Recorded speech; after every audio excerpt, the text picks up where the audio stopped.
Diversity, equity, and inclusion. Those three words seem to have been dominating the landscape this year, as industries and organizations have been re-examining racism and exclusion within their own ecosystems. And if you are part of the international education scene, you'll know international schools haven't been immune from the conversation. Educators and alumni, especially those of color, have been asking for more accountability on a range of issues, including hiring more diverse staff, addressing racism, and decolonizing curriculums. But as you'll soon hear from my next guest, he's been focused on social justice work long before it became a trending topic in 2020. Singapore-based Darnell Fine is an instructional coach and classroom teacher who applies radical imagination to the profession of teaching. He has facilitated creative writing seminars and social justice workshops in the U.S. and abroad. In this episode, Darnell and I have a frank discussion on what it means to make international schools the just and equitable places that they can be. We discuss the power of gatekeeping, the need to understand systemic oppression, and the challenge in pushing the diversity conversation forward, especially abroad. It's not the conversation you always want to have, but it's definitely the one that's needed. Welcome to the chatter.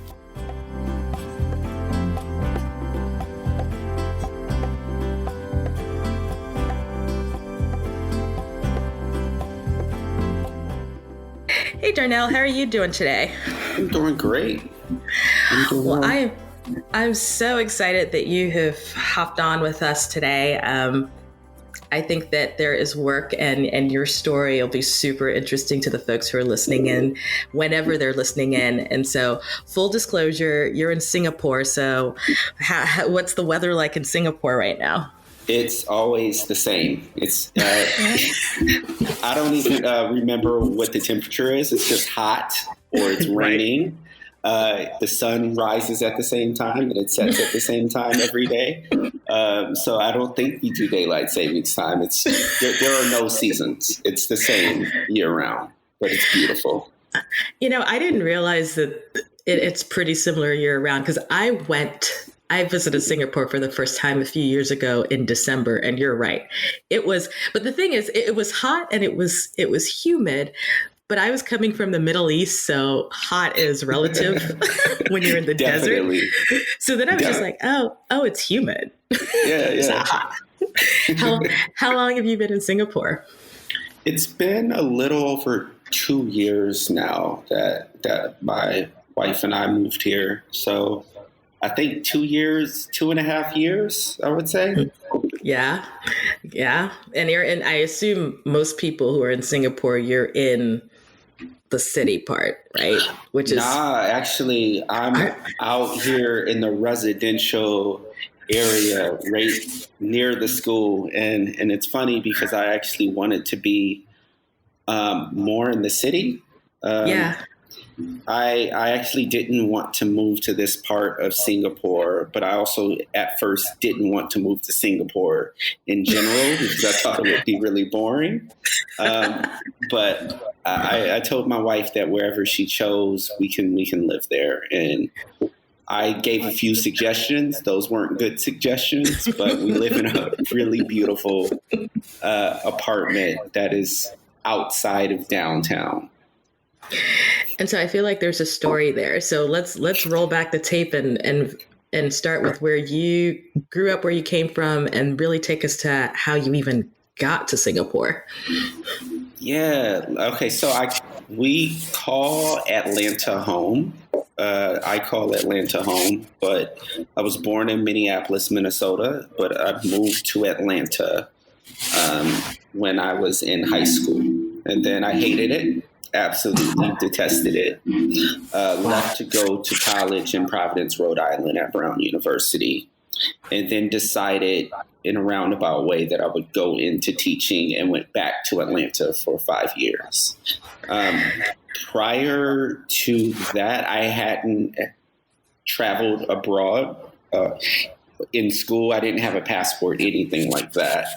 And a school in London, the American school in London, hit me up trying to offer me a job, and I was lukewarm about it. On one of those recruitment agencies, they ask us to rate the schools that we want to have information about. And I rated London like a 1.5 out of 5. It was very low. I was just using those schools as leverage for my current school in Atlanta. Come through. You know what? Do what you got to do. Yeah. So then I was like, I finally warmed up to the idea of London. There was a snowstorm in Boston, so it didn't happen. And then we moved to New York, Brooklyn. And then London came calling that next year, and I was in the place to actually travel abroad. And I got my passport, and that was the first time I traveled outside of the States. So you've come at this in a very different way, honestly, than some of the people that I talk to and know.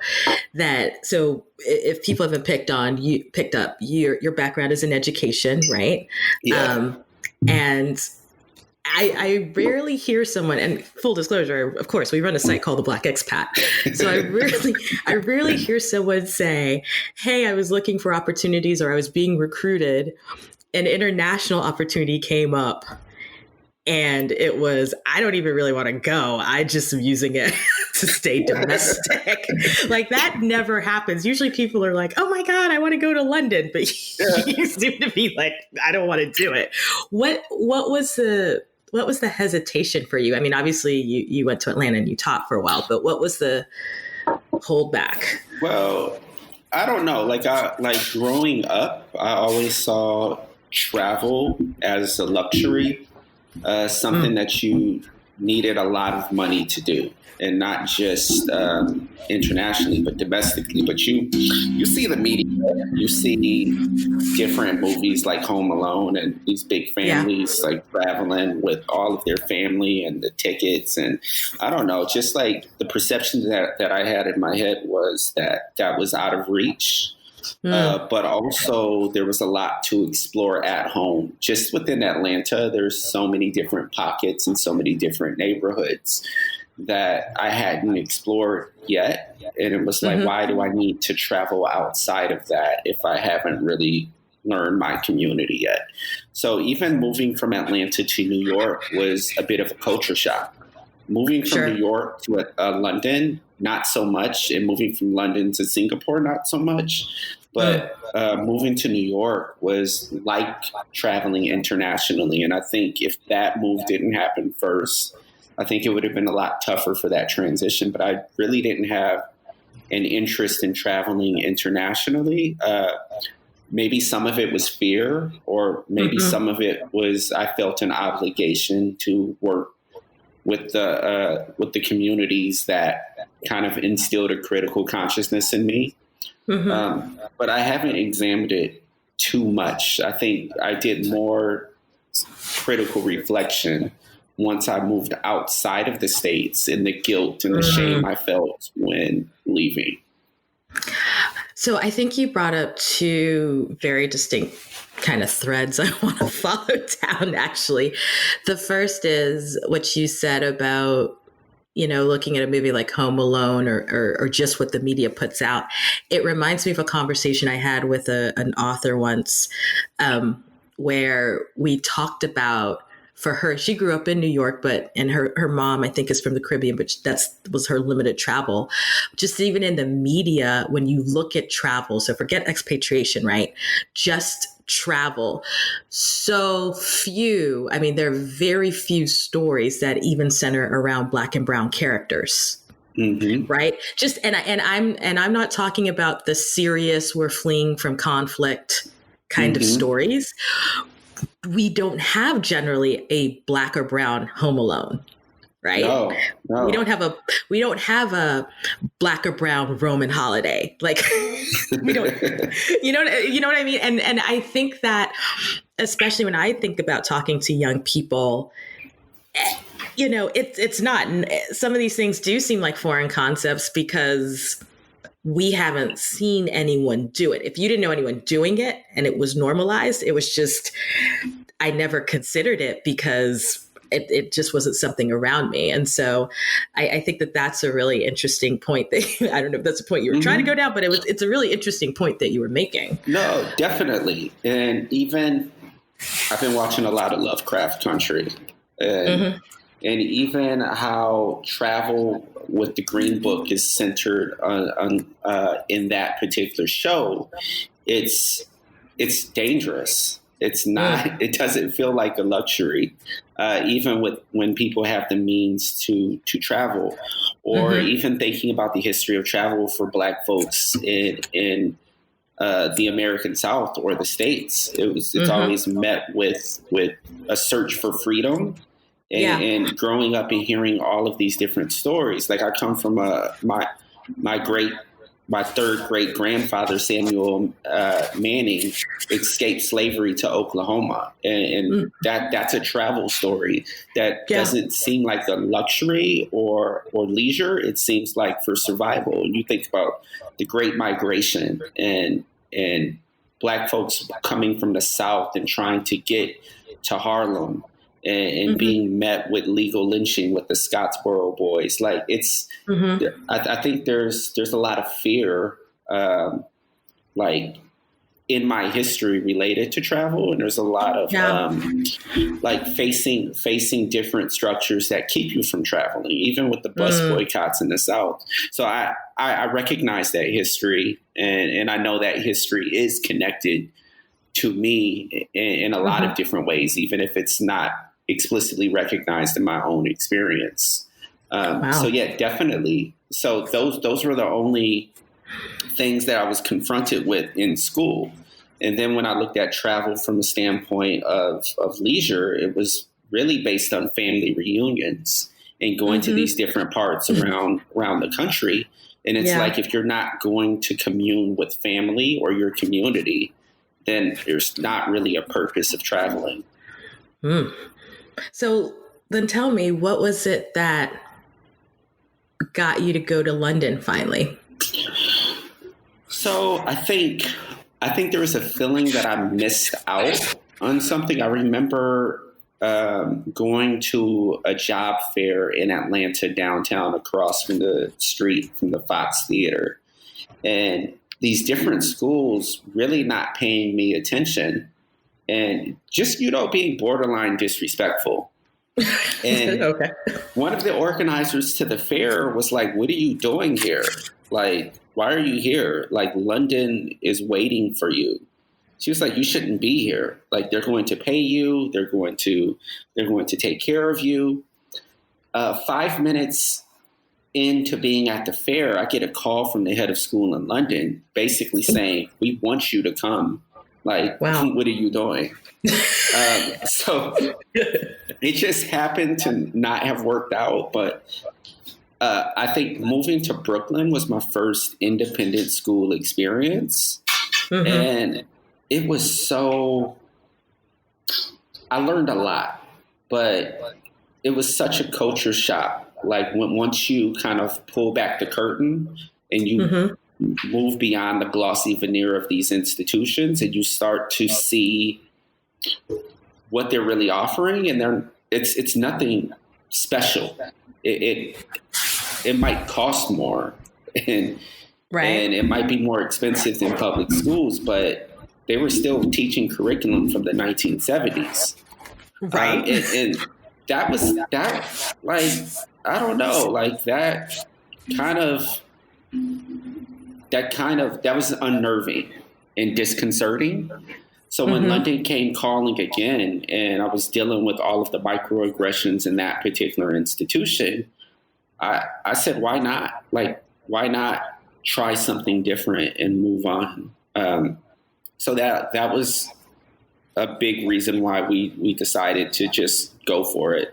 I talked to my mom first because I knew it was the school calling. I didn't pick up at first. I saw the number, the London area code, whatever you call it, pop up on my phone. I didn't pick up. But I called my mom and I said, "I think this school from London is calling me." And she said, "You need to go." She said, "Don't stay around, like do something different. You need to travel, go explore." And I called him back and I said, "All right, let's talk. I'll meet you in Boston and we can have a conversation about this." And it just evolved from there. And so what was it that you were teaching once you got to London? Seventh grade social studies. Okay. And I think how long? it might actually, no, it was seventh grade English and language arts. I eventually went to social studies. So, I personally, shout out to social studies. That was my favorite subject. No, and you know what? And I'm going to get into this in a moment, and I'll say this. I hyped this man who's since passed away, God bless him, at Carmo. I had such a good social studies teacher in middle school who just the passion of what he taught and the way he taught and the way he made it interesting. I think it's part of the reason that why many of my peers, even so many years later, have such a good grasp on when it looks at political systems and looking at country and geography. I mean, obviously we were TCK kids, so we do have a handle on geography as a basic level. But I think just even the conversations that I have with my friends up to this point, I mean, we're talking 20, 30 years later, right? Where because he had such an awareness of how important it was to teach kids who are living internationally to have a good grasp of what's going on. I mean, I think that's one of the most underrated subjects, especially given the certain current political situation in the US ever, because I've worked with kids since who are like, why do I have to learn social studies? Why is it important? And now it's clearly important why you need to understand what's going on. And so if you're teaching in the UK and up to that point, obviously you've taught in the US, were you said in Atlanta, were you teaching in public schools? Yeah. I was teaching at a school in a neighborhood called Grant Park or Kirkwood. I don't know. They had two separate campuses. Okay. But yeah, the school in London was also an independent school. Okay. And so what did you notice off the bat? Obviously, you'd been teaching in the United States. So what was the difference in terms of teaching now in the UK? Were there any noticeable differences? Obviously, now that you're in an international school setting, or was it very similar? The culture was different. Like, even at the independent school in New York, like those kids, like I remember a time in which like this car or this bus ran into a car like down the block from my school. And I was teaching sixth graders at the time. And I saw three of my sixth graders like standing on the corner, calling the police and describing the bus or whatnot. And it was like a level of maturity. Like these kids could take care of themselves. Like, clearly. Like they were good, like to the point where they did some reckless stuff. One of my students went into the bodega and went back to the beers and like chugged the beer or whatnot. Like these kids had an awareness of their surroundings almost to a fault. Like you shouldn't even have been back there by yourself. Right. But the kids in London, I think there was the school was over-resourced. It's an over-resourced institution. And I think that led to some learned helplessness when it came to critically thinking. I met some absolutely amazing kids, but the expectation, and I have stories upon stories of this, but the expectation was that they shouldn't be doing the heavy lifting when it came to the thinking, and I was supposed to be the one to do that for them. And it wasn't with all kids, but it was noticeable where I had some of my kids in Atlanta. We didn't have resources. We had 2 Acer laptops to pass around a classroom of 30 kids, and we were expected to teach research. I remember having to go to 8 different libraries in 2 different counties with 2 different registered cards to get the books I needed to help teach them. And they did some amazing things. Like there was one kid named Omari who did this research project on freedom movements in Rwanda and connected that to the American South, and then connected that to what he was seeing in the present day, and then connected that to the Holocaust and how the UN responded to those atrocities during the Holocaust, and the questions that he was posing and the connections he was making between the freedom fighters in Rwanda as well as the ones from the American South, him organizing field trips. And this was a student in special education. And just to witness kind of the engagement and the critical thought he was engaging in, and not just him, all of my students from that particular school. And this is a low-income school that didn't have any resources to go around. Right. And then to get to a school like in London, where everyone has a laptop and the class sizes are smaller. And it was like pulling teeth sometimes with getting kids to dig a bit deeper. And it wasn't it wasn't the students' fault. It was, I think, the level of miseducation that can happen in these independent schools. You're talking, and I'm flashing back to my days of working with K-12 students, and I think about a student that I had similar, just as brilliant as that young man you were talking about, who top of her class. I mean, it was like a family of like 7, right? In Section 8 housing, no computer. And we often forget, even though we are in these quote unquote developed countries, that there's so many people who don't have access to resources, who every day, because they didn't have internet and they didn't have a computer, would walk to the public library, and someone of her family would always go with her because their neighborhood was so rough. And at one point, as a younger child, when I met her, she was in high school, she'd been shot by a stray bullet and would just, and if they couldn't get, they'd use the 2 hours on the computer. And then if she needed more time, someone would stream with the little data they had on their phone. And so it makes me, I'm very curious. And I feel like often this question gets asked, particularly of Black American educators, why, I guess where I'm going with this is how, from your perspective and your experiences, knowing that you came from the populations that you worked with, how did it feel emotionally then to be working with these populations where you can see both ends of the spectrum, and yet you're expected on the higher end of the resource spectrum to do more when really there is more? Yeah. Definitely. At the end of the day, kids are kids, and all kids are dehumanized by these systems of oppression. But to say that they're equal, like that's not a fair comparison. So there was a lot of guilt knowing that I wasn't in my community in Atlanta working with the population, my community. And coming from an activist and an organizing background, not working with those, there's a sense of shame, like moving on from my school in Atlanta to these different schools that were like over-resourced, that made me feel guilty. But at the same time, I come from those neighborhoods that are under-resourced, that are overexploited, that are ignored, and folks are marginalized.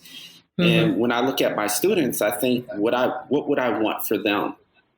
And if it's for them to feel uninhibited, where they're not immobilized in very concrete ways, where they can do whatever it is they wish to do in life, I would want that for them. And I want that for myself, knowing that that's where I come from. So at the same time, that's been something that's helped reconcile me not being at home, so to speak, in the States, working with the communities of students who look like me, and a community of teachers who also look like me.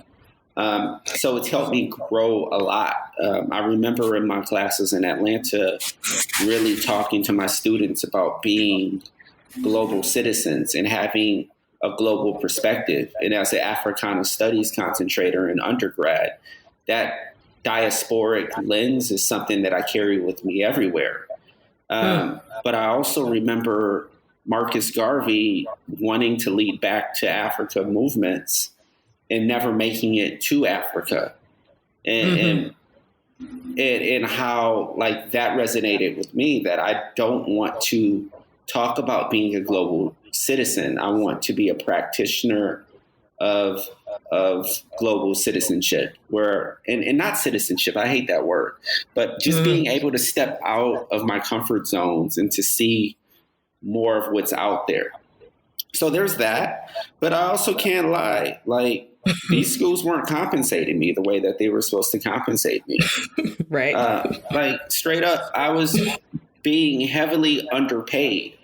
And as a Black teacher in a profession where we're already underrepresented, to have folks with less experience than I am, or folks that I'm actually coaching and mentoring, getting compensated more than me, that's problematic. And I feel like there's always this intellectual exploitation in these like institutions where we're expected to sacrifice our well-being, in our livelihoods for the good of community. And at some point, like, that's not enough. Like, you have to compensate me as you would anyone else in a similar position as me. Otherwise, it's starting to resemble a lot of the different systems that I swore to push back against. So London took care of me more than they had to. When I first got to London, they ensured that I was settled in appropriately, and it wasn't them just doing it out of the like them just being generous and giving from their heart. It was because I asked and demanded, because of prior history of me being undercompensated. So that was a big incentive of moving also. You know, and here's the thing. You hit on it in terms of the work and the labor, particularly Black educators put in, right? And the compensation and whatnot, and even the guilt. And I always wonder this, is that, like, I've asked you that question, obviously you're a Black educator, but I don't think anyone ever really asks, just because they're the majority, white American educators who go abroad, you know, why don't you stay in the US, right? And why don't you support the community? You have plenty of communities that have need, right? Yeah. This is a question that I always hear, and and people have their different reasons. And obviously, I think for if you are a Black man or woman and you teach abroad, at some point you are reconciling that there are people who look like me who need help at home. But I always wonder, we never ask that question of those who are in the majority, because we assume that if you're Black, you're going to be the one that's going to go in and save the system, not recognizing this is going to take a collective effort just because of what you said. There's so much need and there are only so many people of color, right? That we've all got to do the heavy lifting for these kids to be able to get to where they need to be and for systems to change. But yeah, I know it's not an easy thing to really work through too, because I could see what the guilt is, especially since you came from that background and that's who you work with. But I'm glad you're getting that money though, because look, I told folks, some of y'all got student loans and stuff. You got to retire at some point. Fight the good fight, but don't be broke. I'm not a capitalist by any means. Like, I'm good with just living and getting my basic needs. But at the same time, I recognize that that's what you value. And if you're valuing it, like, a matter of principle is that, you're not going to pay that other consultant $6,000 an hour to have a conversation with her. And then look at me and be like, do this for free. No, like, that's not going to, just by a matter of principle. Like, and it doesn't even have to be money. There are other forms of currency that Like if you're not speaking to me the way that I think you should be speaking to me, I'm going to call you out about that. So And like respect does, I don't subscribe to respectability politics either, but I know if you do and you're affording someone that respect, right. you're going to give me that respect and I'm going to demand it. Absolutely, because you should. If you are willing to do it for person A, then you should be willing to do it for person B, and ever so much, I think we don't always. I think that you clearly do now, but I don't think we collectively always value how much work we put in and how much effort Mm-hmm. we put in, and then we end up doing so much and giving so much labor away for free, and Mm-hmm. then. Not only, you're right, we get burnt out. It affects our mental wellness, and you don't have anything to show for it, right? Even Yeah. if it is a little bit more money or some kind of recognition or whatever. And so, with that, we're going to take a break. But when we come back, this is a great like segue into your DEI work, which I really want to get into because that's been the hot topic of this year. Even though it's been your jam the whole year, the whole time. But we'll be back. All right, great segue. Really talking about diversity. And so, as you know, I mean, I think you have to be living under a rock. There are two big conversations, well, I guess three if you count the US elections that have been happening this year. Obviously, COVID is one, but the other has been the killing and the murder of George Floyd, which sparked protests globally. And this has just been a topic that has made its way into many of the episodes that we've recorded thus far. But one of the things that seemed to be this, I don't know, national, international conversation was really looking at diversity, equity, and inclusion, which I know is very close to your heart. And this is work that you are very involved in and a strong advocate for. And so can you talk a little bit about doing DEI work on the international stage?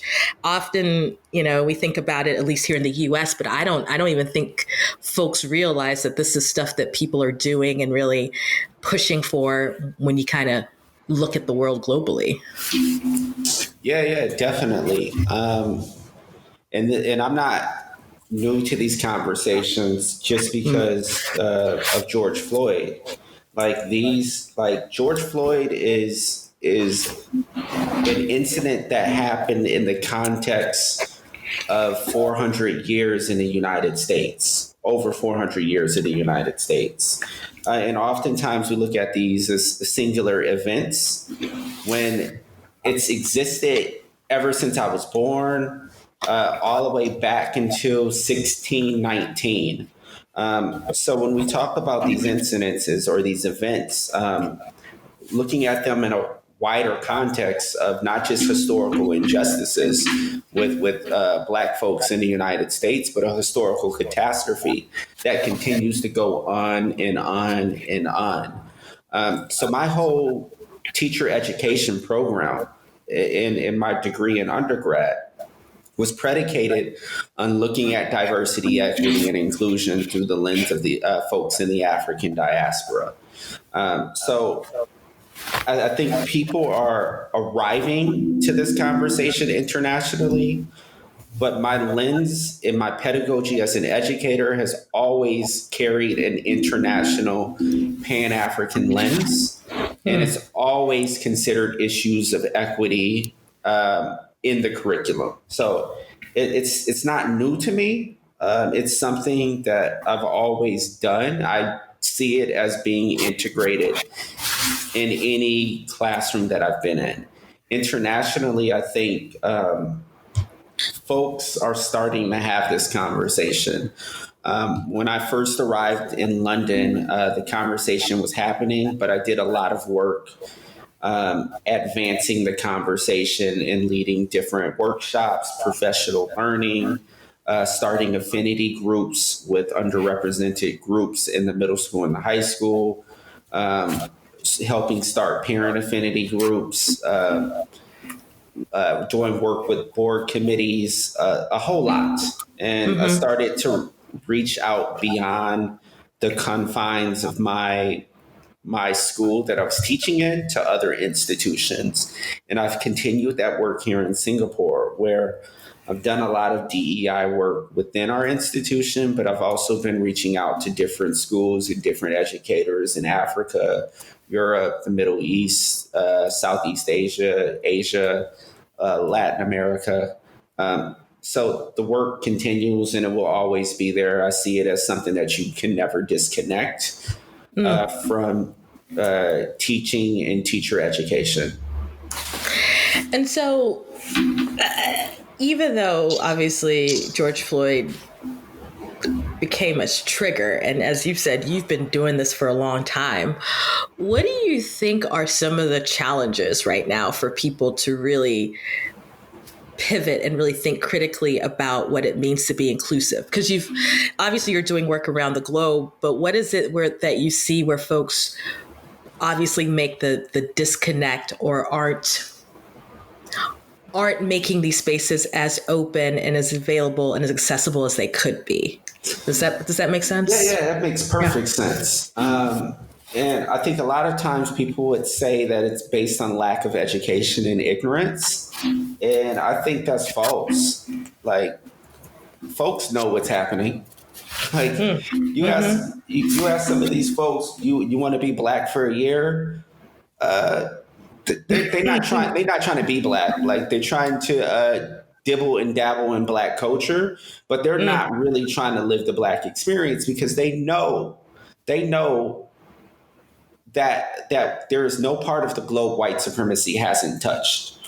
And I'm not just talking about white folks. I'm talking about anyone who subscribes to anti-Blackness. And I've traveled all over the world, even when there's all Black communities in West Africa, there's skin lightening creams. Or even when you're going to places in South Asia, there's skin lightening creams.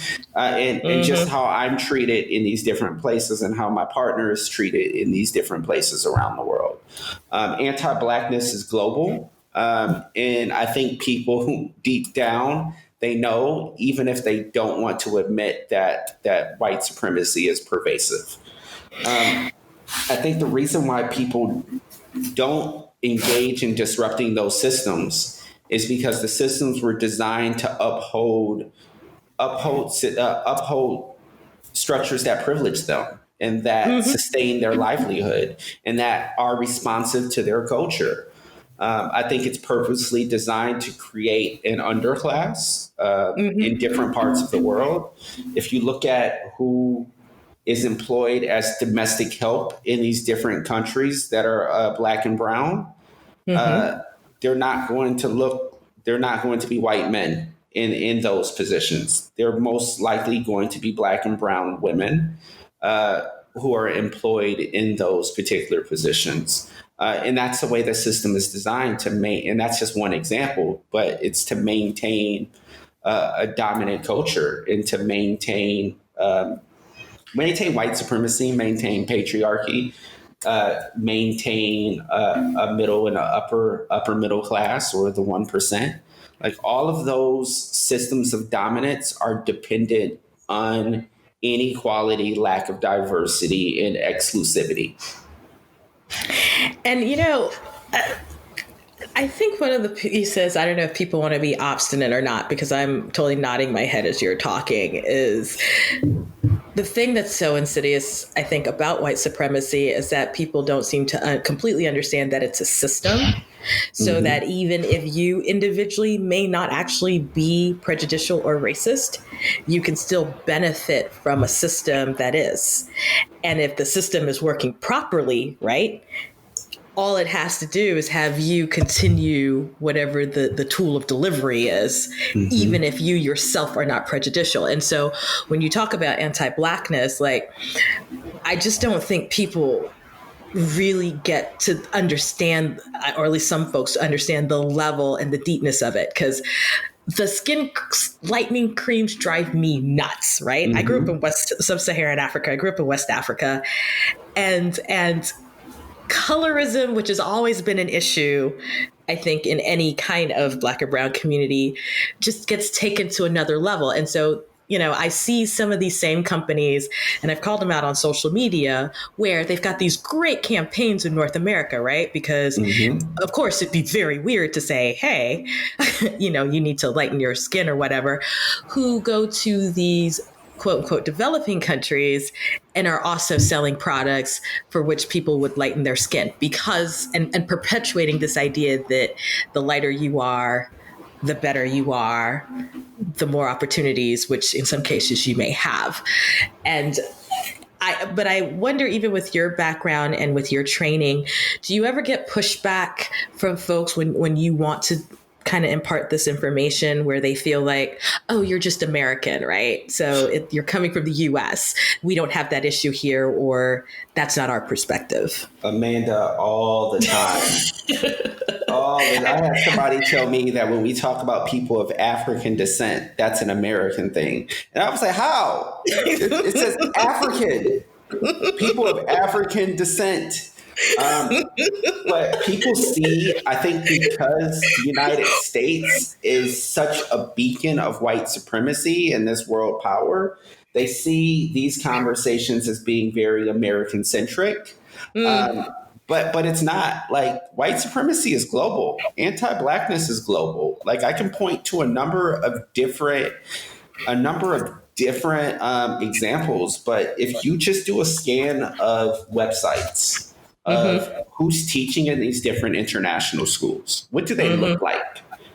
And sometimes students will come and interview me about my experience, and I ask them, if all of your teachers and all of the leadership look like me in these American schools, because I'm American, would your parents send you to this school? And they look at me and they say, no, absolutely not. So when you see these international schools that are saying that they want American teachers, there's a phantom implicit racial modifier of white that sits in front of American.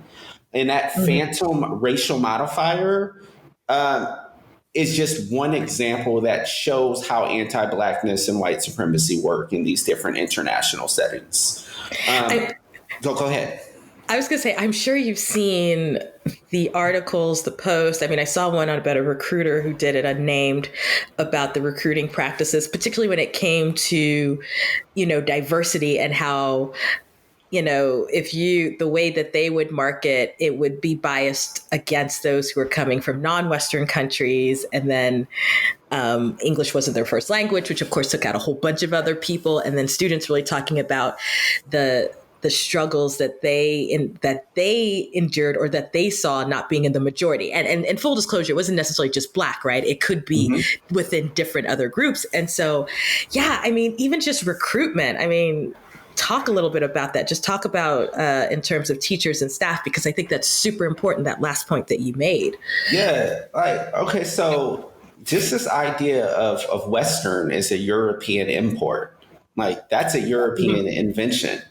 In a certain type of Europe. We're not talking about Caribbean, British folks like inventing that. We're talking about white Europeans, and by extension, white Americans that come from Europe. So like, West is just code for whiteness. And when I talk about anti-blackness, Black folks don't need to be in the room. Like, I talk about anti-blackness as a political concept. That is the ontological opposite or polar opposite of whiteness. And when I talk about whiteness, I don't mean white people. Like, I can reinforce and perpetuate whiteness in the language that I use. I can reinforce whiteness in the curriculum that I choose to teach. So even in organizations that are people of color led, and there are no white people in the room, though they can still be agents of white supremacy. Just like if you're in India and you're dark skinned, and there's a lighter skinned Indian person, and you're looking at colorism, that can still reinforce anti-blackness. So I'm not only talking about the folks that are in the room. And sometimes people get it twisted, where we say we can't have conversations about race with all white students. even if all of your students are white, you can still engage in these concepts because they're Black folks, Indigenous folks, and people of color are still present in their imaginations, and they're still present in the hidden curriculum, in the written curriculum. So it's still important to engage in these conversations.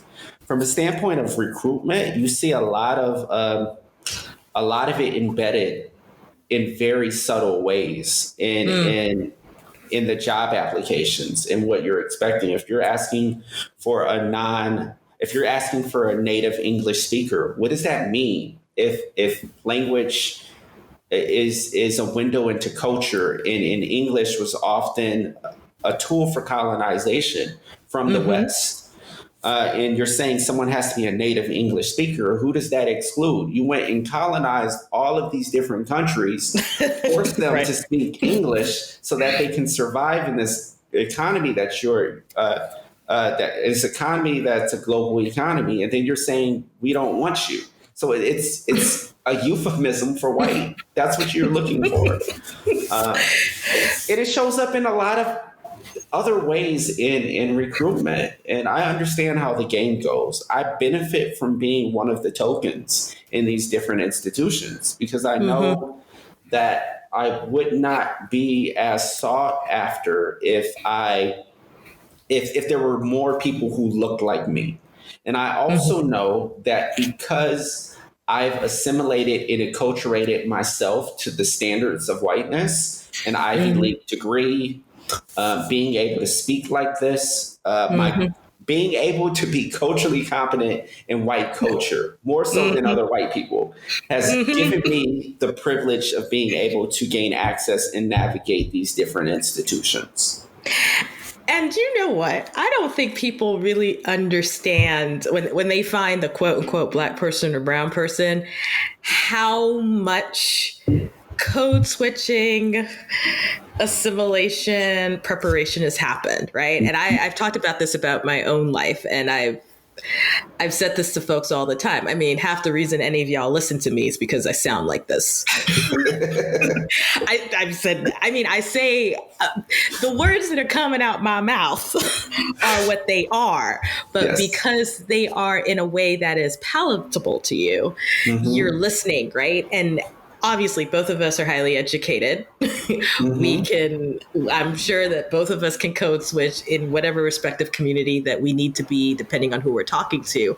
But you're right. I don't think folks, let me not say folks, the majority that's in positions of power actually recognize how much work goes into this. Because the truth of the matter is that if I sounded different, if you didn't have an American passport, right? If you didn't have the certain education, you could be saying the same things and no one's going to listen because you're not going to be at the table. We often use language to measure intelligence.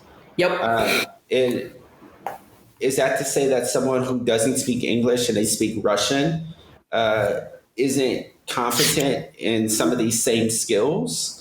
And if it's true, if it's Russia, of course, Russian. But let's take it a bit further. Let's talk about Black English vernacular, African American English vernacular.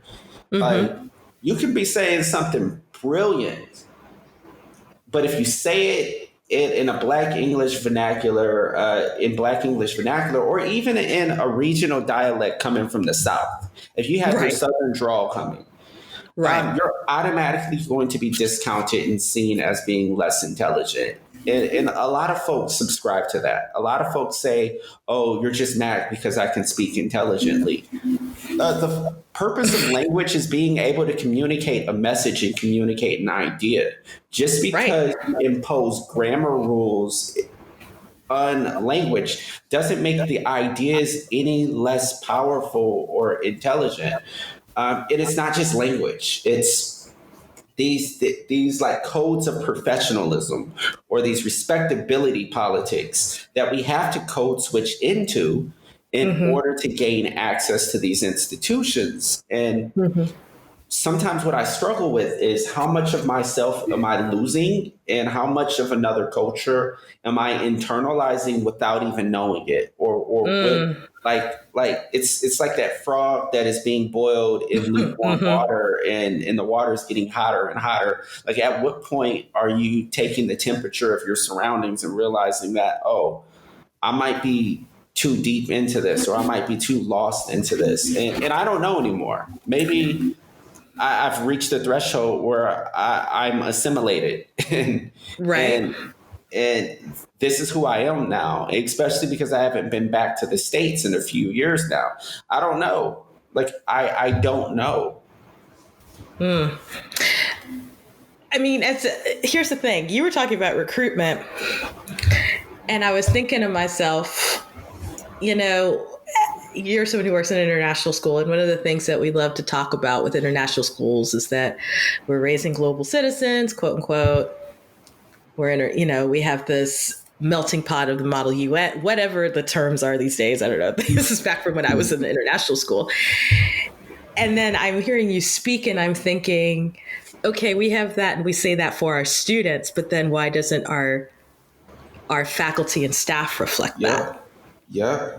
And just because just because you're in an international school, speak that speak. I know what you're going to say.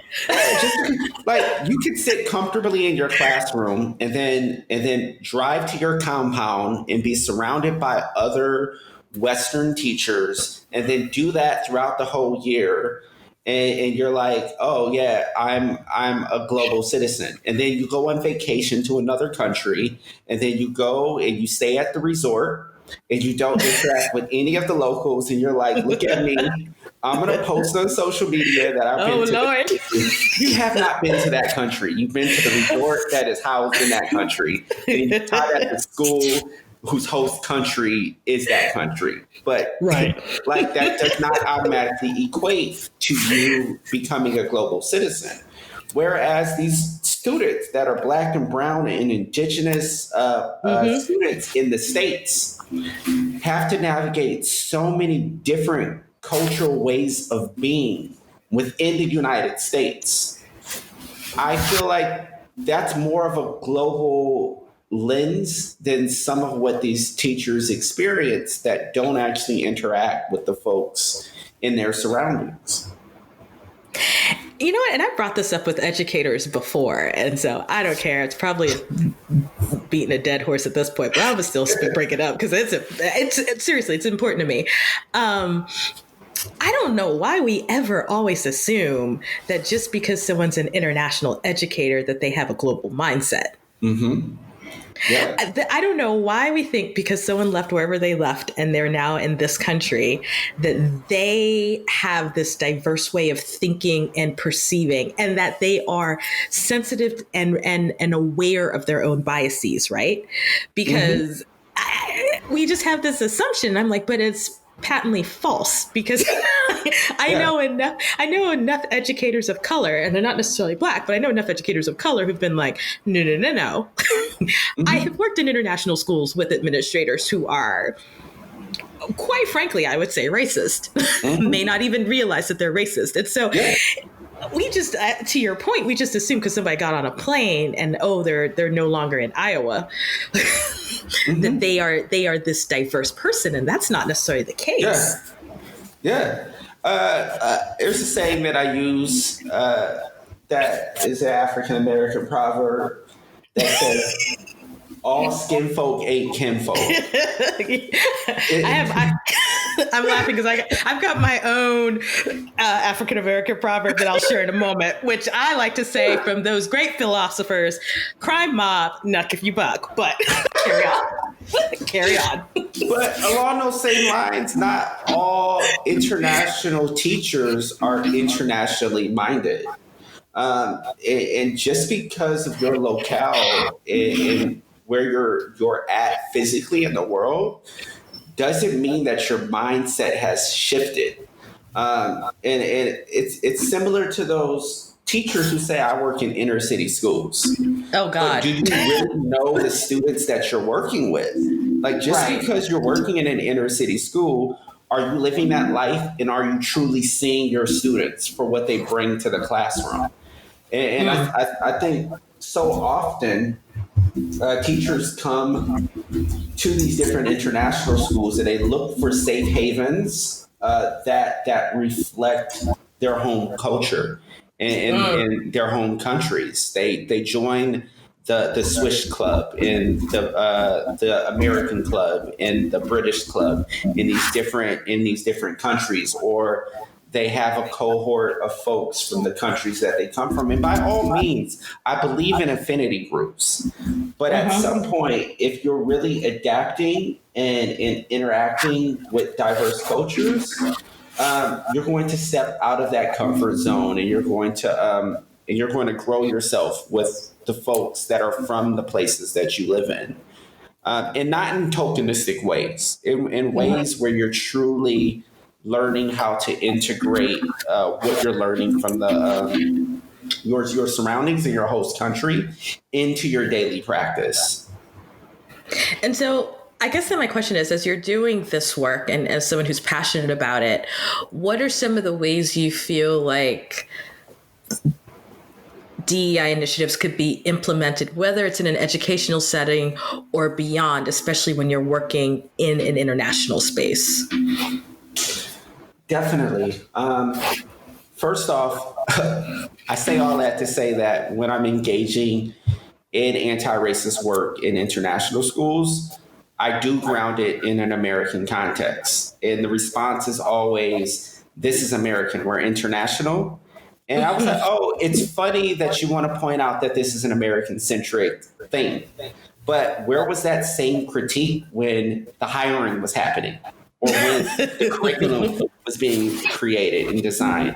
Or when such and such and such and such? And I was like, it's like we have to have that lens so that we're critically examining the hierarchies that exist within our institutions. But beyond that, the way that I engage in this work is to engage in critical reflection, in critical questions. A big part of critical race theory is letting folks tell their story and gathering the counter stories so that people can bring their own funds of knowledge to the different workshops that they're attending. So I try as much as possible to incorporate critical reflection, where participants have the autonomy to share their own story. I'm not didactic in my approach. At least I try not to be. Maybe someone else has a different perspective on this that have attended some of my workshops, but I try not to be didactic where I'm imposing my will. I try to come at it through a conceptual framework while also still recognizing the histories of the communities that I'm working with.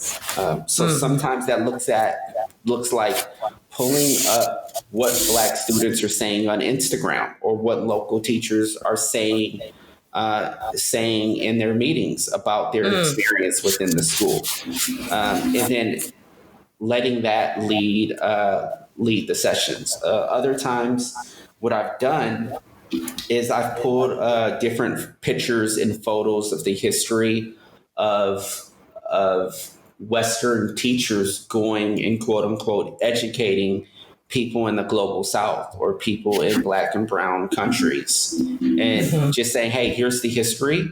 And this is how it links to the concept of patriarchy or white supremacy or imperialism.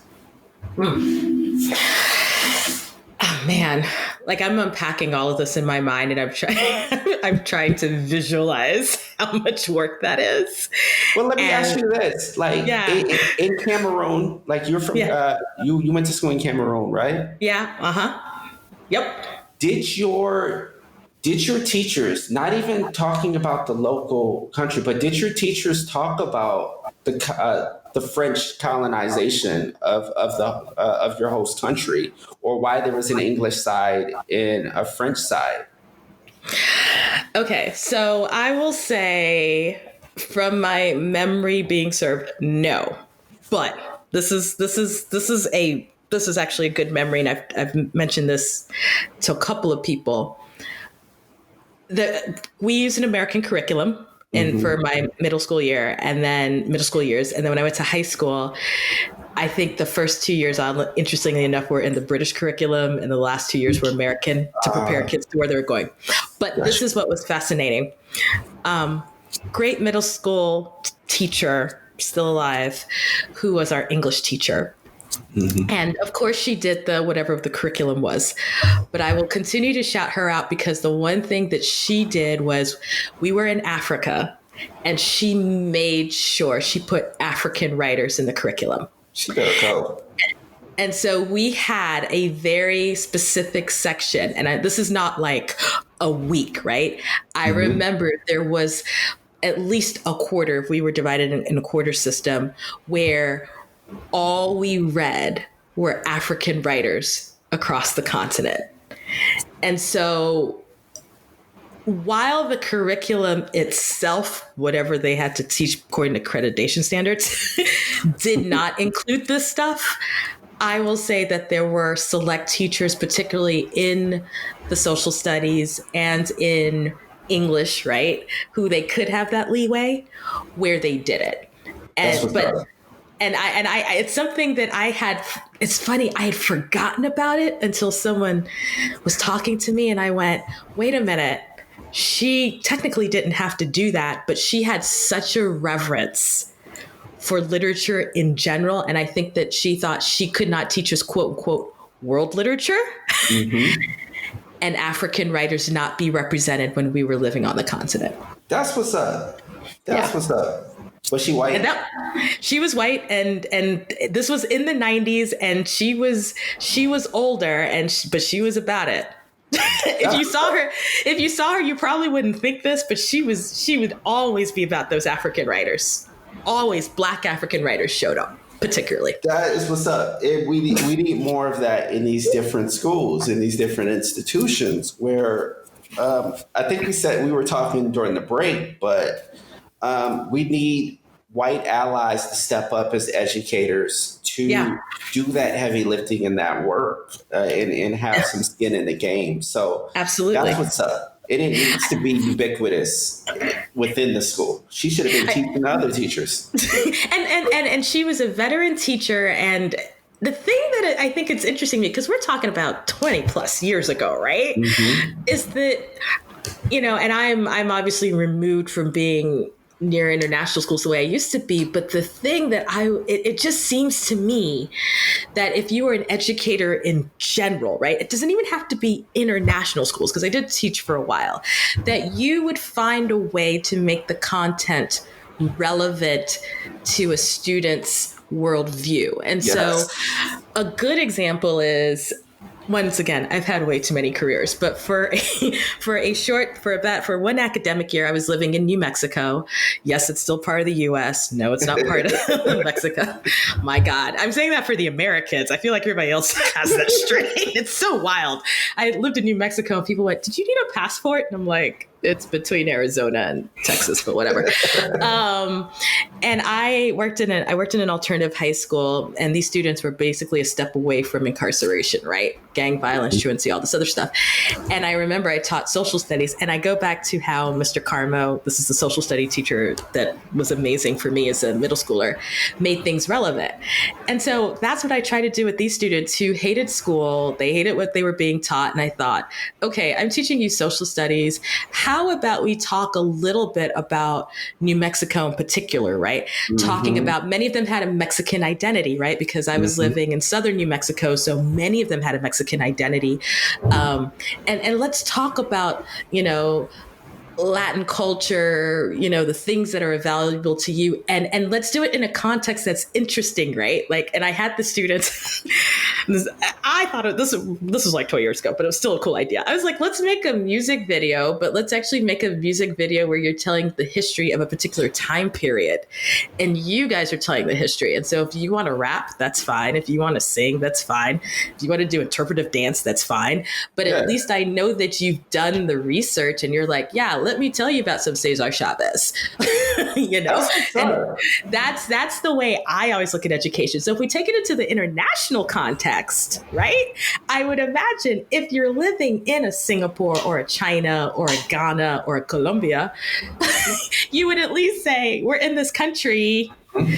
Let's at least tell you let's tell you some writers, or let's tell you at least the basic history so that people aren't just squatting in a country. They actually know the country a little bit better. Definitely. That's just me. Yeah, and that's culturally relevant pedagogy. That's what Gloria Latson-Billings has been telling us to do for the longest. So you have some good instincts. You better go back into education, Amanda. I mean, I'm in it. I'm in higher ed now because, I loved high schoolers, middle schoolers, man. Y'all doing the Lord's work who's working with middle school because but you're right, though. I think it just saddens me if that international schools, which I think are a beautiful space for some of the stuff, if they're not doing it, it's a missed opportunity. Definitely. I mean, if we're calling them global citizens, make them global citizens. Yeah. I think. I won't even throw shade. I won't throw shade. Oh, on that term? Nah, I got somebody else who throws a hell of a lot of shade on that term.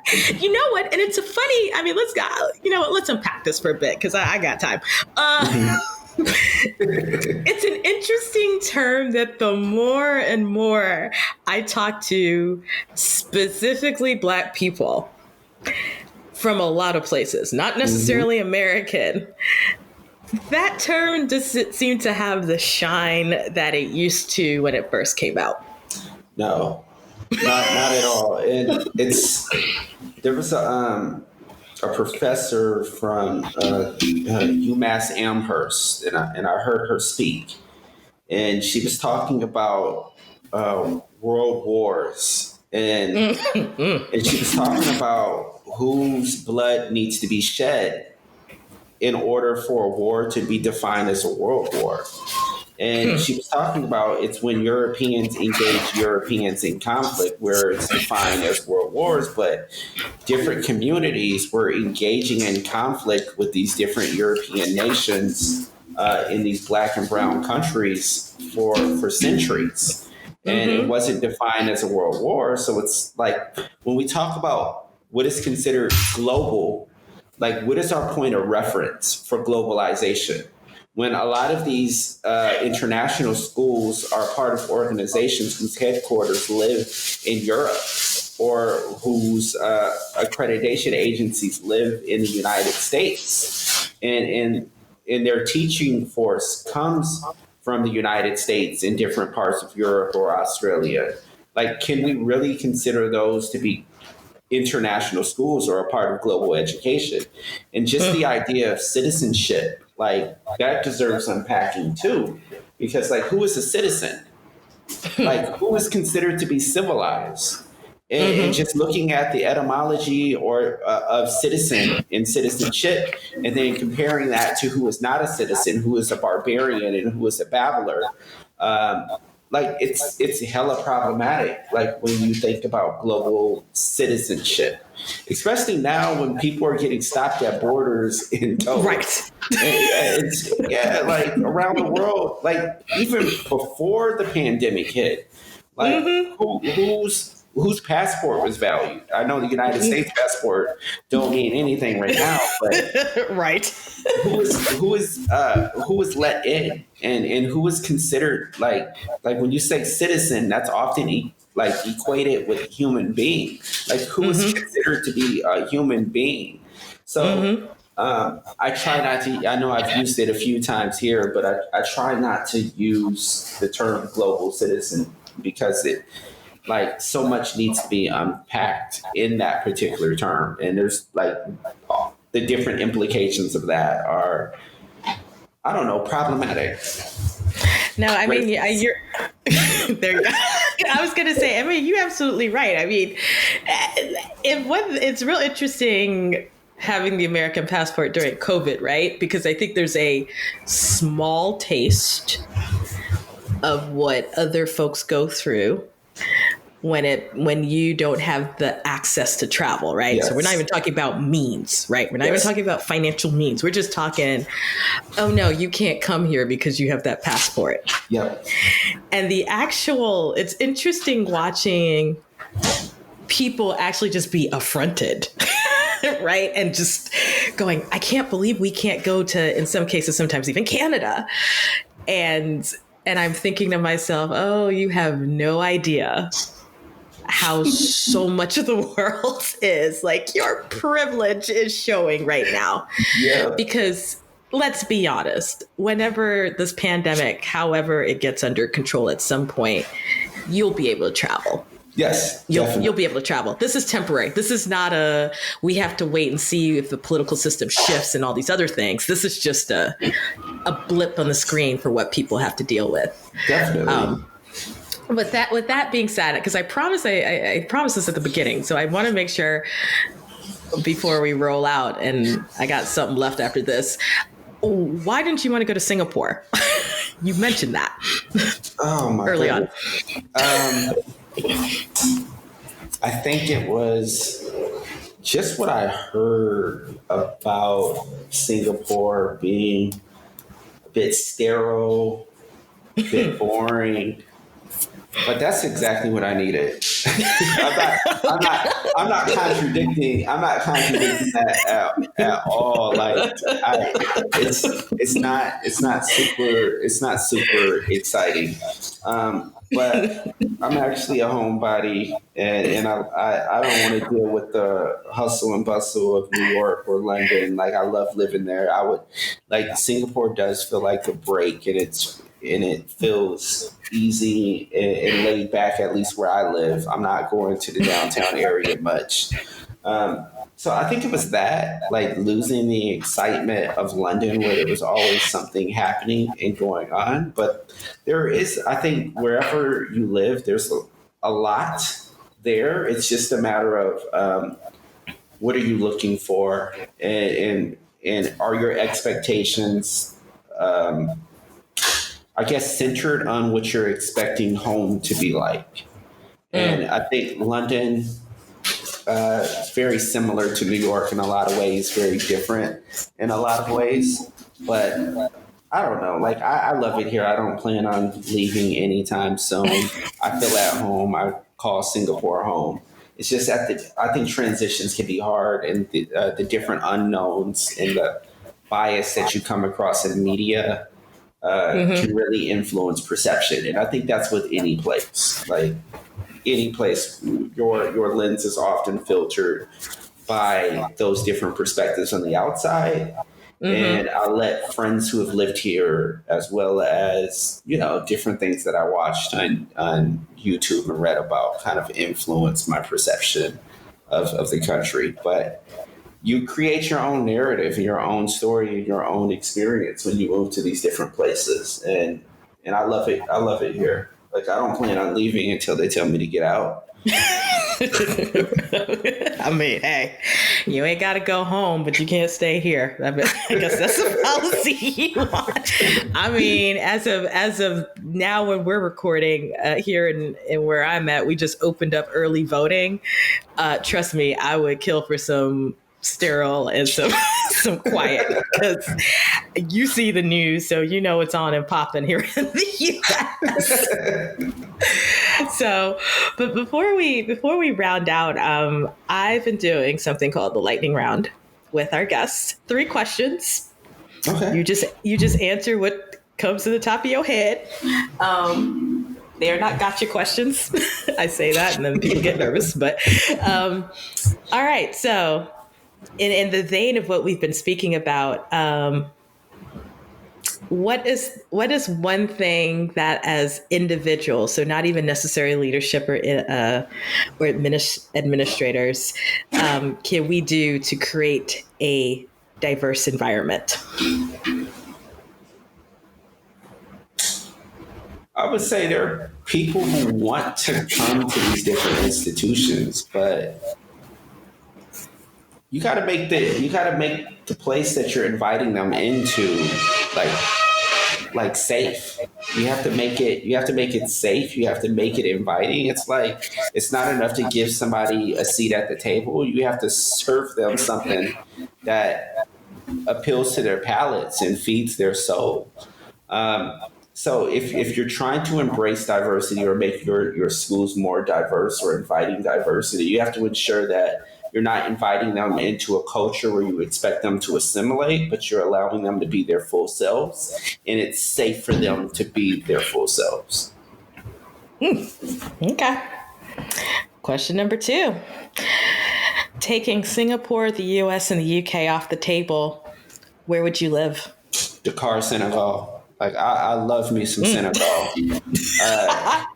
Okay. And folks in Senegal I've talked to, they know this. I absolutely love Senegal. The other place would probably be the Netherlands. So those are the 2 places. I love the Netherlands too. It's my favorite country in Europe. But Senegal, Dakar, favorite place I've ever been at in the world. Eventually we will end up there. and hopefully we end up in the Netherlands too. What's the appeal about, obviously, Dakar, but what's the appeal with Senegal as a country? When we went there, it was just like, people were so inviting, and so, like, it felt like home. Like, I have stories upon stories. I just couldn't stop writing about Senegal. But we went to this wedding, and this is pre-COVID. I think it's called Chebu Chen. We went into this wedding, and our Airbnb host invited us. And when we got there, we don't speak Wolof or French, and they gave us a spoon, and we sat around and we ate together, like out of the same big bowl of food. And at the end of it, our host, she looked up at us and she said, "You are my brother, you are my sister. Black is beautiful, and you are Black." And that was so incredibly powerful. It made me feel so at home. Everyone we came across was so incredibly inviting and nice, even with us struggling to converse. So I love it. Was this your first experience in Africa, or had you been somewhere else? No, we've been in several places in South Africa. That's a whole other beast. We've been to Ghana, which was also a great experience. We've been to Tanzania, Zanzibar, Morocco, different places all around Africa. But Senegal felt good. Go ahead. So did Ghana. Like, all of those different places, they felt good. And one of these days, somewhere in Africa, we're going to live somewhere in Africa. But, you just go ahead to get your piece of land. You may call it the return for real. Yes, for real. Be like, Yeah, Senegal was the place that, and I guess we stayed there the longest too. We were there for like 12 days. Last question. If you weren't an educator, what would you do? Man, I had the perfect response to this before. It was be a travel agent. But oh no. But not in these COVID streets. Not anymore. Like, I don't want to be a travel agent anymore. I don't know. Like, it used to be a writer. Like, but I don't know if I want to write anymore. I don't know. Maybe counseling or therapy, because I think a lot of the work that I do is healing work, and I try to make it about sustaining people's well-being, even as an educator.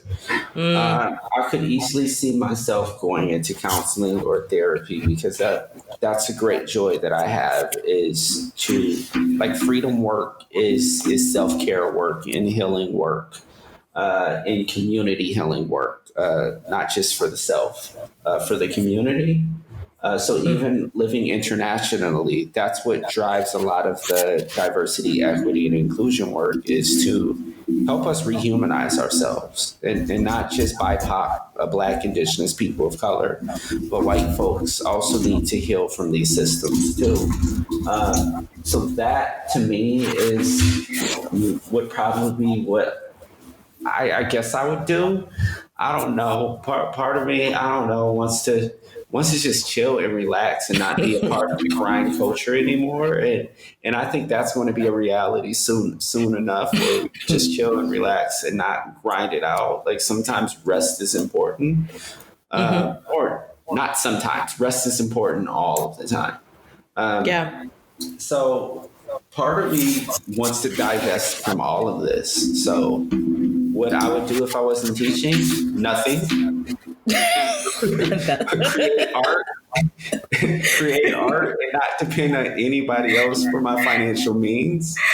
And be on a beach in Senegal. I got you. Look.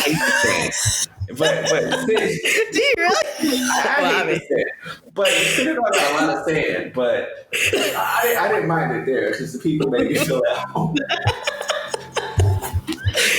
Oh my gosh, Darnell, thank you so much for your time. I love the passion for the work that you're doing. And man, you are one of the people that I know that's in this DEI space in the international school realm. And I just appreciate you taking time to come hang out today. No problem. Thanks for inviting me, Amanda. Yeah, this is good. We got to keep having these conversations. So we'll make sure that if anyone wants to follow up with Darnell, we're going to have the links in our show notes. And of course, they're going to be up on our various podcast platforms, including YouTube.